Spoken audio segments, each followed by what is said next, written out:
Hey YouTube, just hope you're staying warm and keeping abreast of the news.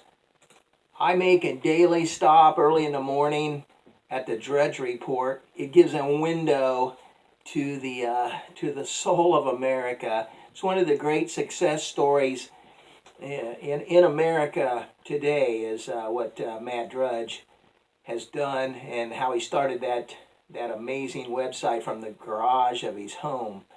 But anyway, a couple things caught my attention today. One that I'll use to refer to this business of enforcing minimum wage and the effects that a minimum wage has. And the story comes.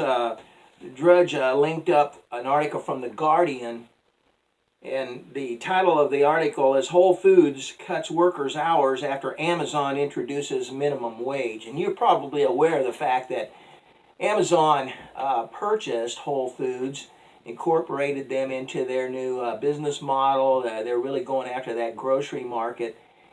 And Amazon raised, as of November of last year, they raised the minimum wage of all their employees to $15 an hour, and decided to go ahead and do that with Whole Foods. And they not only did that with their workers, but with their supervisors. They gave them like a $2 an hour bump in pay. And you know, that sounds great. It sounds great on paper, but here's what happened. Here's what happened with Whole Foods. When Whole Foods was forced into this minimum wage decision by the corporate Amazon office, what they did was they just cut people's hours. The average part-timer went from 30 hours a week to 21 hours, and the average full-time worker went from 40 to 36. And if you do the math on this, these people are actually having to do more, to work faster and harder for less take-home pay. It had just the opposite effect of what a lot of people excuse me, espouse as a benefit of a minimum wage. So it's a great example there of, you know, businesses have got to turn a profit. If you force them to pay their help a certain amount, they're going to have to make adjustments to make that work. Now, the average liberal Democrat would say, well, then we need to pass legislation that would force them to work these people 40 hours and not cut their hours. No, we shouldn't be forcing them to pay a certain amount or to work them a certain amount. It's a free market. And about the time you did that, you passed that kind of kooky legislation, then Whole Foods would just decide not to hire as many people. They'd lay off some people, and they'd make the few remaining people there work like slaves. It's not good for people, I guess is what I'm trying to say. So that was on the Drudge Report today, and this one more of a humorous.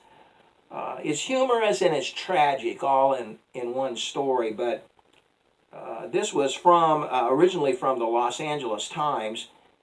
At the title of this article, "As Pigs Are Delivered to the Slaughterhouse, Activists Offer Water and Comfort to the Doomed." Now, the slaughterhouse is Farmer John there in California, I guess Los Angeles. And the story recounts how 60 animal rights activists wait for these trucks to come in, loaded down with hogs. This plant slaughters 7,000 hogs a day.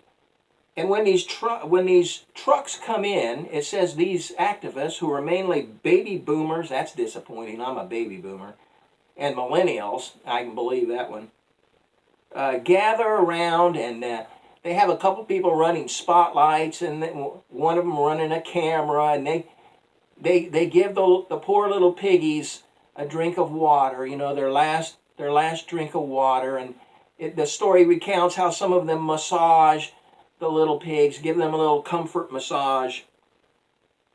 It quotes one kooky millennial who's giving a bottle to one of these pigs, and while this pig is drinking this water, she said, "Good baby, all for baby." The article goes on to say that celebrities have joined in on this, including Joaquin Phoenix, gee whiz, Rooney Mara. It recounts how tearful Tony Canal, bassist for No Doubt, once described the sight of pigs drinking water for the last time as heartbreaking. Heartbreaking. You know what's heartbreaking? Heartbreaking is the fact that in this country, we've got people who think dogs, cats, pigs, horses, cows are more important than people. While these people call this heartbreaking and tearful, America continues to grind out 1,300 to 1,500 abortions a day, tearing the little baby humans up in pieces or burning them in a saline solution. That's heartbreaking. Heartbreaking is the fact that we've raised a whole generation of these kooks who can't tell the difference between right and wrong, black and white, good and evil. Their sense of values is so distorted. Here's an idea for you little loons waiting for the pig trucks to roll in. Why don't you go get a job so you can move out of mommy and daddy's basement? Go home, get your hair cut, take a shower, and start pounding the pavement tomorrow looking for a job. This is just some of the insight from the Drudge Report today. And I encourage you to visit the most fabulous news site on the web. That's conservative. That's my views, my opinion today. And I want to thank you for taking a few moments to watch this video. And I highly encourage you to subscribe to my channel if you resonate with these views. Thanks for watching.